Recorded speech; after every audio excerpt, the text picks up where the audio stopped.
On this Wednesday night, rivers of protesters on Venezuela's streets. Canada and the U.S. support a new president.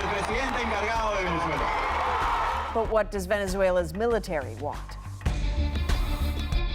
I think she has some strong arguments that she can make before a judge. Canada's ambassador wades into the center of the China dispute. Did John McCallum go off message? We have to treat our sleep time with respect. And we're talking about sleep, how to get enough and how bad it can be for you if you don't. Some useful tips you'll want to stay up for. This is The National.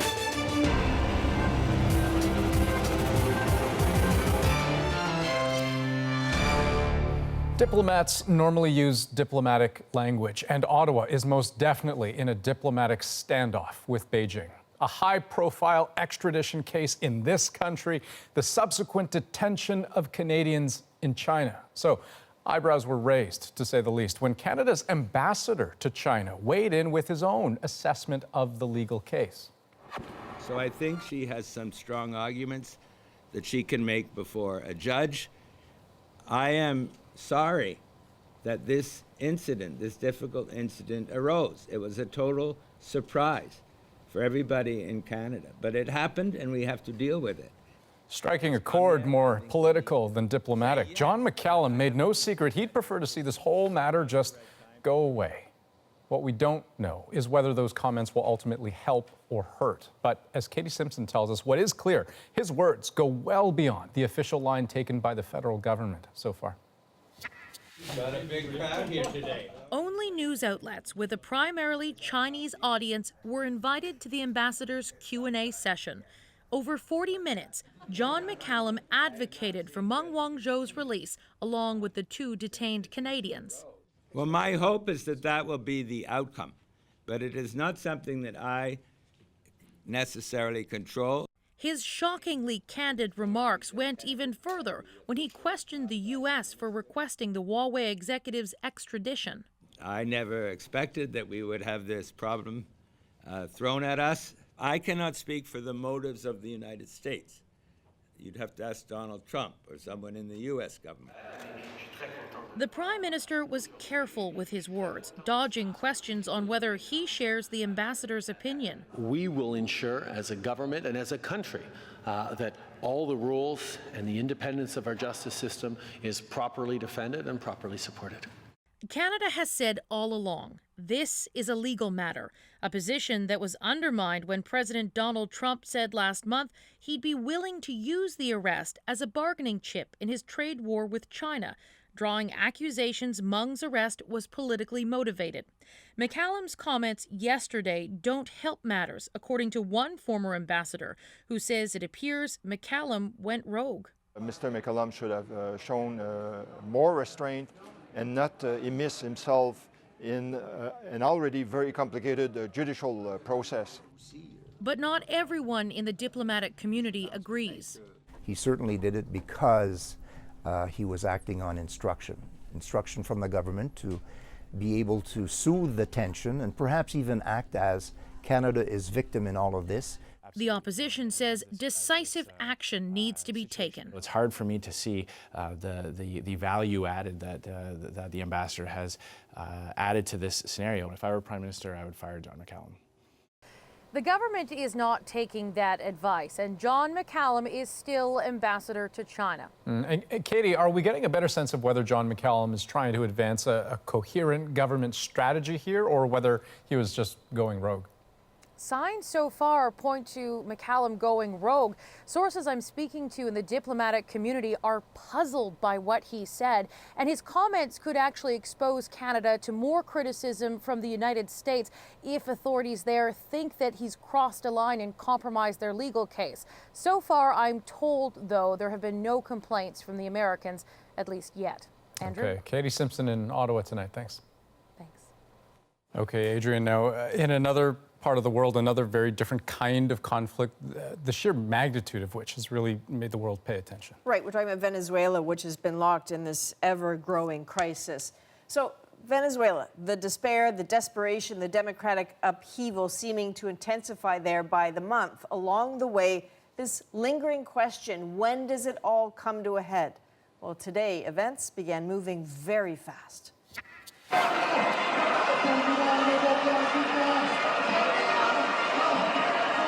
Clearly, hundreds of thousands took to the streets across Venezuela. The scope of the protest against the presidency of Nicolas Maduro, breathtaking even by recent standards. Against that backdrop today, a political opponent declared himself interim president, a move quickly endorsed by the United States and Canada. The result is a country perched on a knife's edge, and the bleeding has already started. Authorities say at least 7 people were killed there today, the anniversary of the coup that ended Venezuela's last military dictatorship back in 1958. But today, as Paul Hunter tells us, even though the opposition leader put himself in charge, the president is not backing down. Hundreds of thousands strong demonstrators today in Caracas raged at the government of Nicolas Maduro. Your time is up, she says. They're angry at a government that's effectively run this country into the ground. But government forces resisted the call for change fiercely. This video shows the body of a demonstrator killed today in San Cristobal, an opposition stronghold, underlining a key barrier for demonstrators: military loyalty to the government.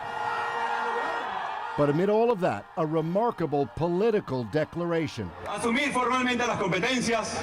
Opposition leader Juan Guaidó swore in himself as acting president, recognized almost instantly by Canada, Brazil, Argentina, and others, most significantly the United States. Said Donald Trump this afternoon, everything, even military action, is available to now force Maduro out of office. All options, always, all options are on the table. La independencia, la soberanía. But indeed, for now, Maduro remains in the presidential palace. His response to Trump: all U.S. personnel have been given 72 hours to leave the country. But tonight, the U.S. said it may defy that order. So now what? On those streets today, demonstrators came across a wall of government police. First, they threw rocks, but then sent a call for courage, arguing that true loyalty is to Venezuela. Join us, they chanted. A woman went nose to nose with them and begged. Please help us, she said, and then broke down in tears. Paul Hunter, CBC News, Washington. So there have been mass protests before, challenges to the Maduro government, but they didn't change anything. Here's what feels different this time. Alternatives to Maduro tend to get arrested or sidelined, but international support for Juan Guaidó may give him an aura of credibility and permanence. The fact that Canada, the United States, Chile, and others recognized Guaidó as the president of Venezuela is going to encourage the fence-sitters. This is literally a tipping point. One substantial group of military that cross will make all the difference. Why? The military is Maduro's strongest card. The men with the weapons prop him up. I would say that this is a military regime with a civilian as president. Fundamental state enterprises, the most important cabinet members, governorships. I mean, all across the state, the military has power. And then you have the economy itself. While citizens go without, Maduro keeps the generals well paid and well treated. He's tying their fate to his. But look at this, the bodies already turning up at hospitals today. Protesters understand the danger they're in. What they're hoping for is a mass defection of soldiers. That's how authoritarian regimes fall. On the streets tonight, overnight in Venezuela, if you were there, what would you be looking for? I'd be watching the National Guard, Adrienne. If they stand back, they don't have to join, but if they just stand back and don't fire on the demonstrators in the darkness, that will be an important signal as well. Indeed, that might suggest change is coming peacefully. That also might be overly optimistic to think that. The next few days will say a lot. As you've heard, Canada has definitely taken a side in all this. Global Affairs Canada released the following statement. It reads, Canada recognizes Juan Guaido, president of the National Assembly, as the interim president of Venezuela. Canada rejects the Maduro regime's illegitimate claim to power. We reiterate that a resolution of the crisis in Venezuela can only be achieved through the leadership and courage of Venezuelans themselves. So as we've heard, whose side the military takes will be the key in this battle. One colonel may be on the wrong side for now, so his family was forced to flee Venezuela. As Evan Dyer tells us, they now call Canada home. Paranoia is running higher than ever in the Maduro government since somebody attempted to kill Nicolás Maduro with a drone in August. Maduro accused fugitive Colonel Oswaldo Garcia Palomo of directing that and other plots against him. Le habla el coronel Osvaldo Valentín García Palomo. Garcia Palomo has enraged the Maduro regime by sending audio messages to his former comrades in arms, telling them to refuse to obey orders to attack protesters. His family home in Venezuela was ransacked by military intelligence, hunting the colonel. His daughter, Fabiola, escaped.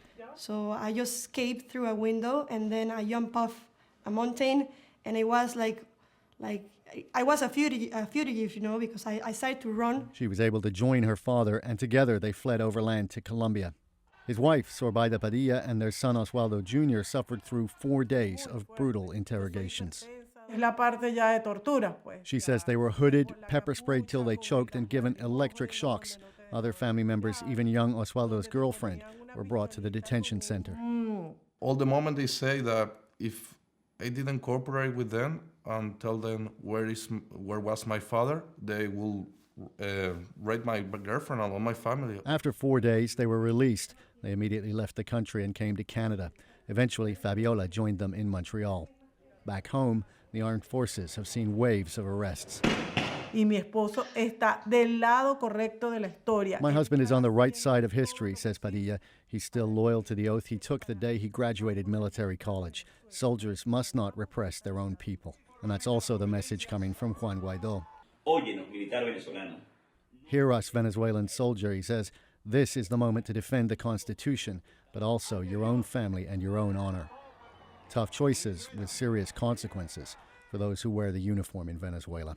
Evan Dyer, CBC News, Ottawa. Again, it's all about the military. So something to note tonight, Ian, is that the Venezuelan Ministry of Defense sent out a late statement saying that the military supports Maduro, which is really as much a message to its lower ranks as the rest of the world. So we'll see if that one holds. And so we'll continue, Adrian, to watch that story closely, including tonight. Also developing, Vancouver police have arrested 47 people as part of a major sting operation targeting men who were allegedly seeking sex with underage teens. Investigators placed ads through escort websites and on social media and said the men thought they were talking to girls.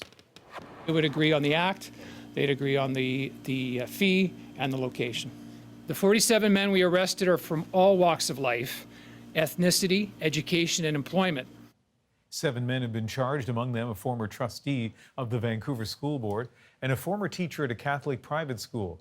The arrests happened between June and November last year. More charges, say police, are expected. A nurse in Arizona has been charged for allegedly sexually assaulting a woman in a vegetative state. 36-year-old Nathan Sutherland works at the care facility. The victim gave birth, and police say that Sutherland's DNA matches that of the baby boy. The hard work and dedication demonstrated by the members of this Phoenix Police Department has resulted in the arrest of the person whom we believe committed this unspeakable act when he sexually assaulted one of our most vulnerable members of our community.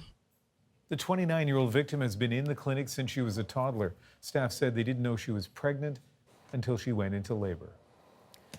Hundreds of people who live in a Toronto high-rise are anxiously awaiting news about their homes tonight. Their electricity, heat, and water have all been shut off because of a burst pipe. It is the second time in just a few months that lives in that neighborhood have been turned upside down. But this time, winter is here, and folks are especially vulnerable. Ali Chiasson got a look inside the building to see how people are coping. Can I help you with a jug of water? We met Nikisha Garrick carrying heavy bottles of water up to her apartment. No, good, thanks. We're almost there. Garrick is one of a number of people choosing to hunker down and wait for repairs. Were you here last night when it happened, when the power went out? I was here, yeah. I was actually just coming in. We even bought baby wipes because that's how we're showering right now. Fairly embarrassing, but. You know, they don't have to work for 48 hours. They work for 30 seconds. So this is what it's like with the camera light on. If we turn it off, you can't even see your hand in front of you. There are lots of newcomers in this building, elderly and families. Because then you have to think about your neighbors at 650 Parliament, right? Exactly. So we're like, is this going to happen to us too? She means the building next door. It's been uninhabitable since an electrical fire back in August. It's run by the same property management company. Hundreds of people were displaced. They either found somewhere else to live or stayed in shelters. We go to YMCA, we do shower. That's what Arten Bermas has to do. His apartment on the 33rd floor is too cold to stay through the night. I don't have a place to go. Did that pipe burst because of negligence, or was it really just an unfortunate thing that happened? We took that man's question to the property manager. There's nothing to suggest that there's negligence or malpractice in what's happened. It really is some very bad luck. Electricians on site say the electrical room has to completely dry before they can run diagnostics. The property manager says power should be restored by the end of the week. Residents hope so. A cold front is supposed to hit the city on Friday. Ali Chiasson, CBC News, Toronto. It is a relic from one of the darkest times in history. A book believed to have been part of Adolf Hitler's personal library has now made its way to Canada. It was unveiled today at the National Library and Archives in Ottawa and hints at the Third Reich's targets beyond Europe. Hannah Thibodeau has this story. It's a rare book that tells a terrible story. I mean, it's a creepy item. It details what could have been a part of Hitler's final solution in North America. And what this book shows us is that there was already the beginnings of a plan had the war gone differently and the Nazis had won the war and taken administrative control of North America, that the Holocaust would have happened here. In its 137 pages, it compiles the number of Jewish people living in the U.S. and in Canada, cities large and small. So it mentions Winnipeg, Manitoba, with a population of 17,236 Jews. Moose Jaw lists 96. Ottawa at the time, it lists 3,316. It was commissioned by the Nazis for use by the Nazis and published in 1944. It's written by Heinz Kloss, who's a credible Nazi official or sympathizer. So the document has quite a bit of importance in at least dealing with Canadian Jews are related or possibly considered as possible targets. Inside is Hitler's book plate, showing that it was a part of his personal library. The Library and Archives believes it was taken from Hitler's Alpine retreat as a war souvenir by an American soldier. It was purchased last June for about $6,000 from a book dealer promoting it on social media. This was the first time the library paid for a book, mostly through donations. While the contents of the book are chilling, the Simon Wiesenthal Center does not see its acquisition as glorifying Hitler. It'll be now in a responsible place, protected and not circulated irresponsibly and not venerated, and I think that that's important. The book will be on display at the Library and Archives this Sunday as a part of the International Holocaust Remembrance Day commemorations. Hannah Thibodeau, CBC News, Ottawa. And still ahead on The National. As we've been sharing our special series on sleep, you've been firing off your questions. Tonight, we tackle them with our panel of experts. Plus, as a baby long ago, her life was saved by 3 Canadian soldiers, but she did not know their names until now. It's time to say thank you. And it's a healthcare issue turned political debate. Why more municipalities are putting fluoride back in the water. More cavities at a younger age and bigger cavities at a younger age. Bigger cavities. So larger cavities, more advanced decay at a younger age.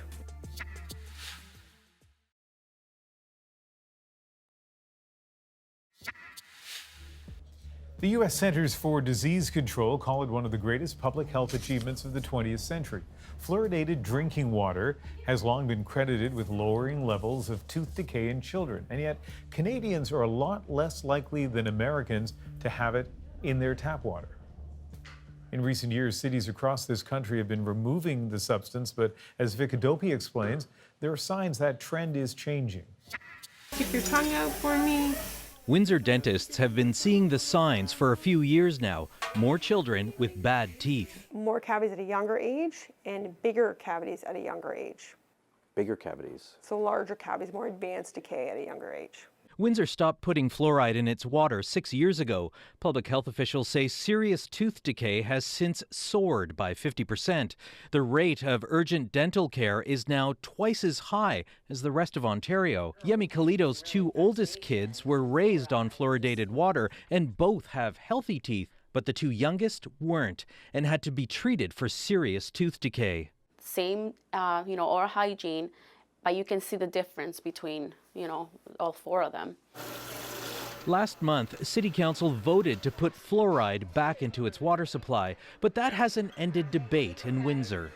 I don't believe in it. It's just more chemicals we don't need. I think they should put it back. Yeah. What's good for you is it can't hurt you. A recent Canadian review of dozens of major studies concluded that water fluoridation is safe at the current recommended levels and that there are no serious health risks, and children have the most to benefit, and yet almost 2/3 of Canadians no longer have fluoride added to their municipal water. In BC, Yukon, Quebec, New Brunswick, and Newfoundland and Labrador, less than 3% of the population has fluoride added to their municipal water. In Manitoba, Ontario, and the NWT, it's between 60 and 70%. Trying to add fluoride to water in Canada has been contentious from the start. It seems almost too easy to be true. It's been a long-standing debate everywhere. I still believe that this is mass medication without consent. Like Windsor, Calgary is also seeing a spike in kids' cavities after removing fluoride. Researchers say low-income families are affected most. Yet opposition to fluoride seems as strong as ever. It's a fear of, quote, chemicals, which unfortunately have become synonymous with toxin or poison. It hasn't been added back yet. The plan still has to be approved by a neighboring town council. Mass medicating the entire water supply for the benefit of very few is not the right thing to do. But Windsor's mayor, who opposed fluoridation, questions whether local politicians are even qualified to decide. If there is a health benefit that's legitimate and real in fluoride in the water, it should be decided and mandated by the province of Ontario and all provinces across Canada for that matter. That's not the case. They leave the decision to people like me with no science background. For pro-fluoride advocates, it can't be added back to the water soon enough. Vicadopia, CBC News, Windsor, Ontario. Still ahead on the National, what would you do if you missed 2 paychecks? We take you to the emotional protest by furloughed workers in the U.S. in our moment. And we continue our series on sleep. Not getting enough can affect just about every facet of your life. Our panel will share some science behind feeling rested and answer your questions. The doctor has given me some prescription sleep medication. My question about sleep is, can cannabis help you sleep through the night?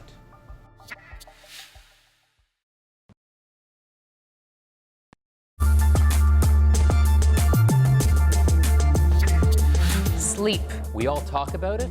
We all want more of it. What we know for sure is that most of us aren't getting enough of it. And it's affecting our health in a very big way. What you need to know about sleep is it's a very important part of your life. It's what you do all day long that sets you up either for a good night's sleep or a bad one. We have to take it seriously, and sleeping pills are generally evil. I'm Dr. Danielle Martin, family physician and vice president at Women's College Hospital. I'm Dr. Samir Sinha, and I'm a geriatrician and the director of geriatrics at Sinai Health System and the University Health Network. I'm Dr. Shelley Weiss, a pediatric neurologist and sleep specialist at the Hospital for Sick Children and the University of Toronto.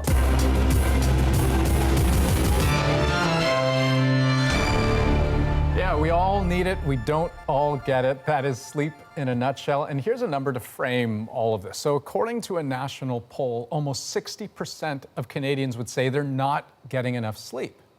Maybe you're one of them. So let's start with the basics and the impact of not getting enough sleep. And so, Shelley, you work with kids every day. And you know, parents, I think, intuitively know that if their kids do get enough sleep, then they'll be sharper, they'll be brighter, they'll be in a better mood.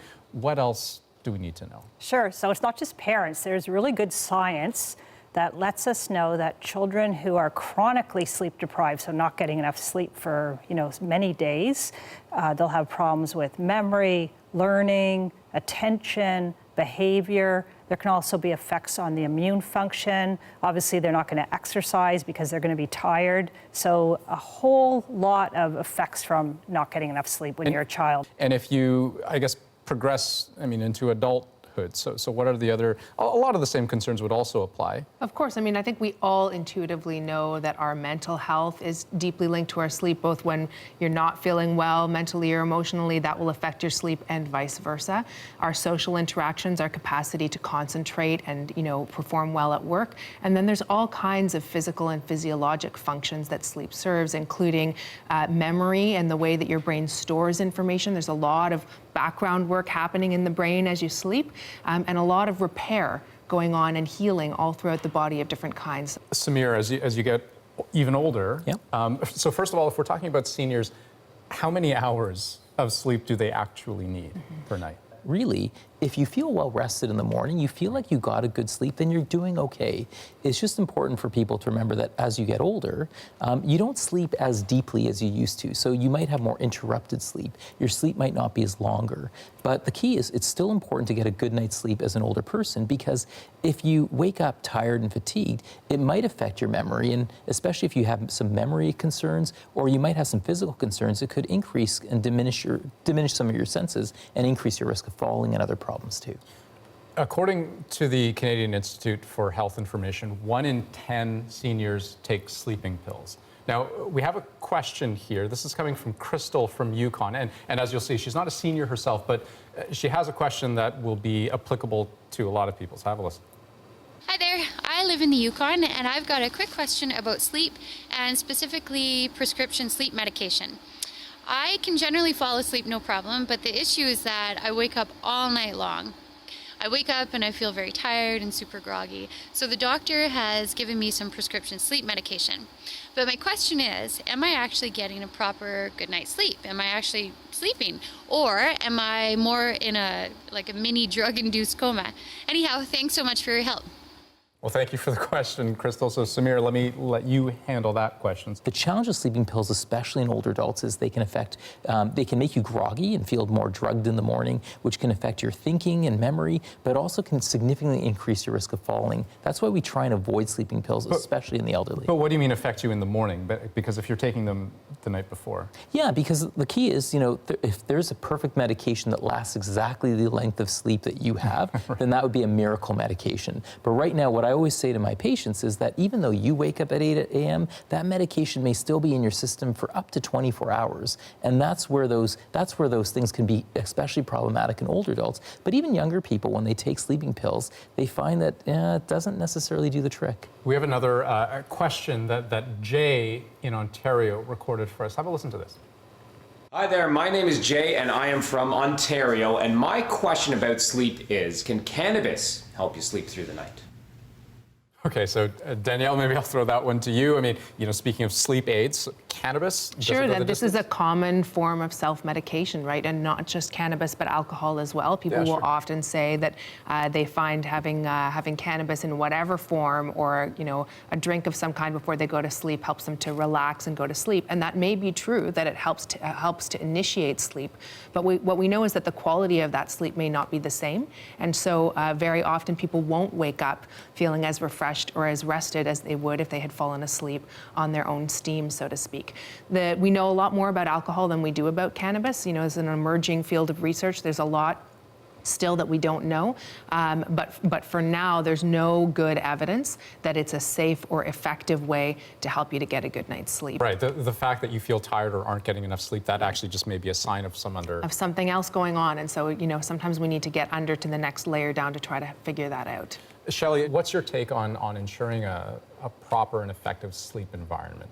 And so we know that children and adults sleep better in a cool, comfortable, dark, quiet room. Obviously also safe. but a space, especially for children, where they feel safe and all those conditions are met is going to lead to the optimal sleep. There's another question that I want to get to if we can. So this is from Elizabeth in London. Have a listen. Hi. My question is this. Does the support quality and the temperature of a pillow have any bearing on the quality of your sleep? I use a buckwheat hull pillow and I find it cool and moves with my body, so I'm getting great results. So thanks. Bye. So I actually think this is a really interesting question. So no one knows this about me probably, but I don't sleep with a pillow at all because I just find it so uncomfortable. It gets hot and it's just gross and it doesn't help me sleep. So speaking to that environment question, I mean the pillow, but the mattress too, right? All these things. So what are your thoughts on that? Sure. So the most important thing is comfort. And the other important thing, especially for children, is that the environment is the same when they fall asleep as when they wake up at night, because we all wake up several times at night. Some people think we're either awake or we're asleep, but actually that's not how sleep works. Sleep is a very complicated, we have very complicated architecture in our brains when we're sleeping. So we cycle through periods of sleep. The important thing is that every time we wake up, we will fall back to sleep very quickly if everything is the same. So if you have a buckwheat pillow or you have no pillow, that doesn't matter as long as the environment is the same as when you fell asleep the first time. Oh, interesting. I'd be remiss if we didn't talk about these fun little devices. Yeah. I don't know about you guys, but I'm guilty entirely. My bedtime ritual is to lie down, I plug in my phone, and I'm literally lying there and just kind of surfing the web or on Instagram or on Twitter. And I'm sure it's terrible for me, and yet I do it anyway. But that's not good. It's not good. And I'm equally guilty. I will admit it on national TV. You're not alone. And in fact, and it really reminds us that we have to treat our sleep time with respect. It's the tweets and the stimulation, and especially with teenagers, not having the sort of insight to turn off those electronics and realize how important sleep is. I have to ask you about naps, because this is something that a lot of people do. Is there, well, first of all, let me start. Are naps a good idea? Ought you be taking So in general, the answer is it's best not to nap. Of course, there are exceptions to that. I'm not saying that you can never enjoy a brief nap, but we seem to have this belief in our culture that we can do everything that, doesn't prepare us, including napping for 2 hours in the middle of the day, and then we're shocked when it comes time to go to bed at 10:30 or 11 o'clock at night, and it's difficult for us to do that. And so thinking about sleep is something that you're preparing for through the day, not something that kicks in at 11 p.m. is part of the battle. But it can feel sometimes like getting enough sleep is this insurmountable problem, right? So okay, I'm not getting enough sleep, so I could do what? I could try to exercise better, I could change my diet, I can change the pillow, I could change the mattress, I could put my phone away, I could try to de-stress, I could try to meditate and not think about other things.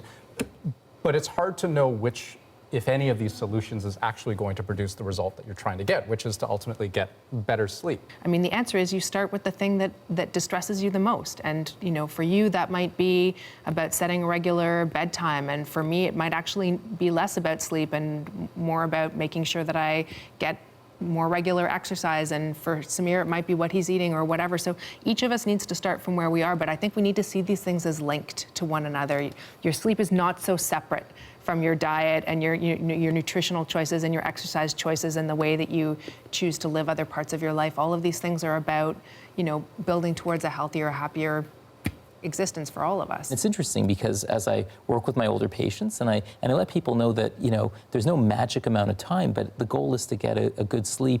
And then I'd always, recite these are the things you should do. And then, after I turned 40, I'm like, I really need to do these things. And they really do work. So, and you know what? And it's not a prescription, it's not a pill. It's just about learning to respect that sleep, just like your diet and exercise. You have to put a bit of effort in to get a good return on investment. So final question, picking up on that last thought of respect for sleep.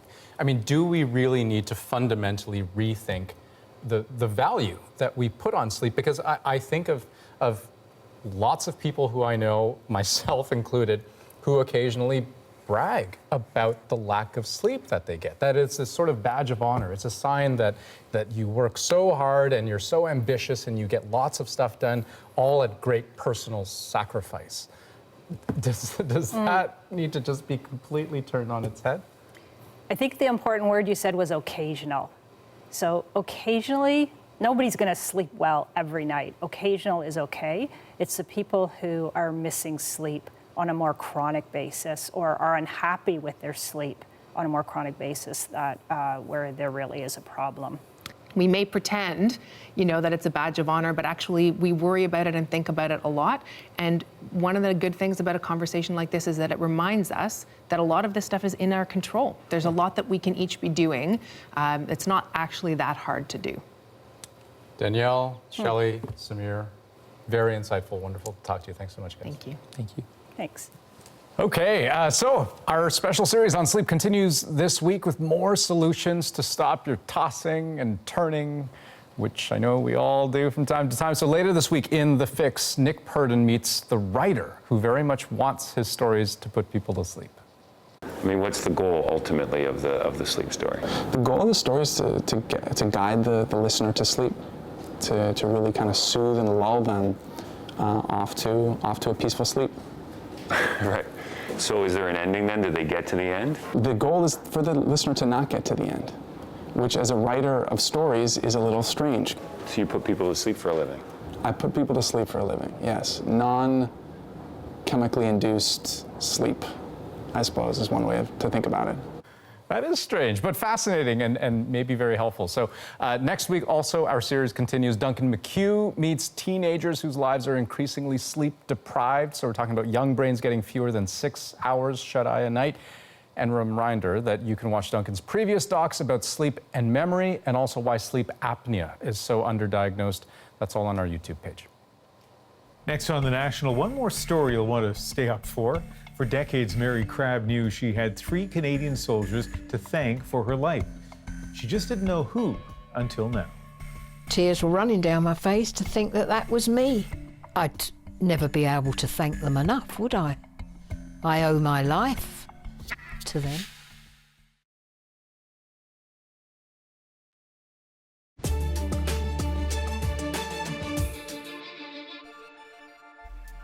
Yesterday marked 3 years since the deadly school shooting in Loche, Saskatchewan. And today the Prime Minister returned to the northern community to announce more funding. This investment of more than $2.2 million over 5 years will help Dene High School begin to write a new chapter. The money will go towards cultural and language-based programs at the high school, including mental health services. But the mayor says more still needs to be done to help people recover. A psychiatrist only visits Loche once a month for half a day, and the high school doesn't have enough teachers. Today, the Premier also promised 12 new housing units for teachers and health professionals. Donald Trump's former lawyer, Michael Cohen, will not be testifying before Congress next month. His voluntary appearance has been postponed. His advisor says that's because of safety concerns. He claims both Donald Trump and Trump's lawyer Rudy Giuliani have made ongoing threats to Cohen's family. The president was asked about that allegation today. I would say he's been threatened by the truth. He's only been threatened by the truth, and he doesn't want to do that probably for me or other of his clients. There are now questions as to whether Cohen will testify at all. He's set to report to prison for a 3-year sentence on March the 6th. It's called the State of the Union. It's in the Constitution. We're supposed to be doing it, and now Nancy Pelosi. I think that's a great blotch on the incredible country that we all love. And the U.S. president will be giving his traditional State of the Union next week. The House Speaker, Nancy Pelosi, issuing a letter to the president saying he can't use the House chamber until he reopens the government. Trump says he's now doing an alternative event, but he hasn't given any details. So have a look at this photo. It captured a moment in time that transformed all those lives forever. 3 Canadian soldiers of the Second World War and a baby. The baby was abandoned by her mother. Those soldiers found her, and then they were separated by an ocean and an ocean of time. Thomas Degla brings us the story of a reunion of sorts. court cases, abandoned child, there's several. These binders tell the story of Mary Crabb's life. That's the photo that I've got. She's still learning about it herself. And that's the one that was sent to my mum that adopted me when I was 5 months old. This is you. That's me. Wow. Already, that baby had suffered and survived. This is my birth certificate. Born the 23rd of September 1941, with the place of birth listed unusually as Horsell Common. That's a huge park near London, rugged and bushy. The baby was abandoned here, out of sight, by her mother. Then, guess who found her? The soldiers heard a noise and they thought it was a chicken. And there was a newborn baby with nothing on, and they cut the cord and wrapped me in a white shirt, clean shirt. Not just any soldiers, but 3 members of the Royal Canadian Artillery, among those stationed in England during the Second World War.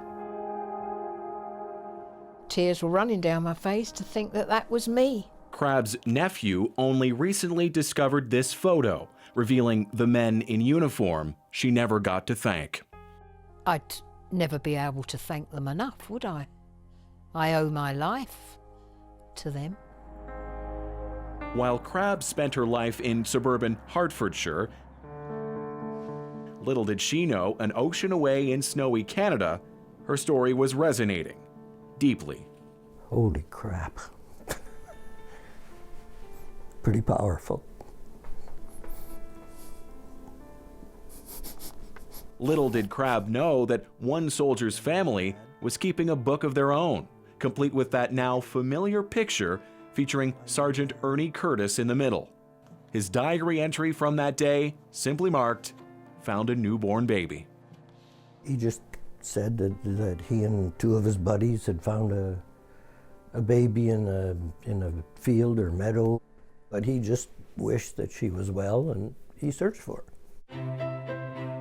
Back then, the story made headlines in both Britain and Canada, with the soldiers calling her the daughter of the regiment, apparently naming her Virginia Regina Brandon after their hometowns. Turns out she'd been given the name Mary, adopted by a loving family, who never mentioned her birth mother had pleaded guilty to abandonment. These 2 strangers share a long-lost connection. Hello? And this is the first time they speak. I don't know what to say now. If you're like me right now, you got lots of thoughts running through your head. Yes, yeah. I have, and I'm trying to hold back, but it's hard. One thing she did say is thank you. I can tell you that Dad looked for you for numerous years. Well, it's a miracle, really, isn't it? It truly is. It is. It is. Now Harry Curtis plans to send Crabb his late father's epaulets as a memory of that encounter 77 years ago. I had Dad. She never had a physical connection to him. So this will give her one. So I'd be 2 weeks old. She also just connected with the family of gunner Bob Griffin on the left. The other man remains a mystery. I suppose even now there's so much you don't know. Oh yeah, there's a load I don't know. A load. Her own story is still being uncovered, and what a story it is. Thomas Dagg, CBC News, Hertfordshire, England. That is a wonderful, incredible story. Our moment is next on The National. 33 minutes of silent protest for 33 days of U.S. government shutdown. We're going to hear from one woman feeling the impact firsthand. It's not a conversation you can have with your mortgage company or your health insurance company if you're not able to pay your bills. No more food banks, baby paychecks.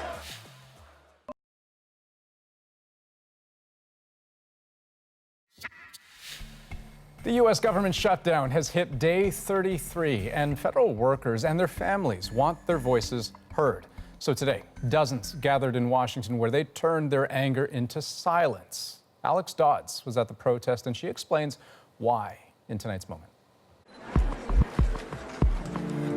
What made me go today is that our kids are also impacted by this. It's not just adults. It's our whole family is impacted by this shutdown. I brought my 2-year-old who had less of an opinion about whether to come to the protest with mom.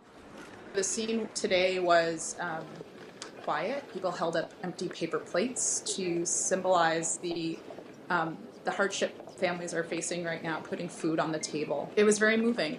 Our kids go to school with, inside a federal building. So my work and earnings are basically on hold until the kids are able to go back to school. It's not a conversation you can have with your mortgage company or your health insurance company if you're not able to pay your bills. A lot of people are getting to a breaking point. The last time I checked, there were calls to come back in the morning the next day and to keep it up every day until the government does reopen. It's interesting what she says about a breaking point there. She talks about people who are known to give to food banks are now becoming clients of food banks. And, yes, some of these people, not all of them, some of them will be paid in the future, presumably, but it's hard to take comfort from that if you can't pay your electrical bill or your rent right now. Yeah, and I mean, the other tragedy here is that it doesn't seem like this shutdown is any closer to ending today than at any point over the last month or so, especially when you consider, Democratic House Speaker Nancy Pelosi and her formal disinvitation of Donald Trump from delivering his State of the Union address on the House floor. When will this end? And so what changes? What is going to kind of compel the two sides or the public to change things? Maybe this will. A statement that came out today from the airline pilots, the air traffic controllers, the flight attendants saying there's concern now about the safety of the traveling public because of the shutdown. It's a long statement, but that's kind of the headline I think we're going to hear today and tomorrow. Maybe that will get people to rethink this. That is The National for Wednesday, January 23rd. Good night. Good night.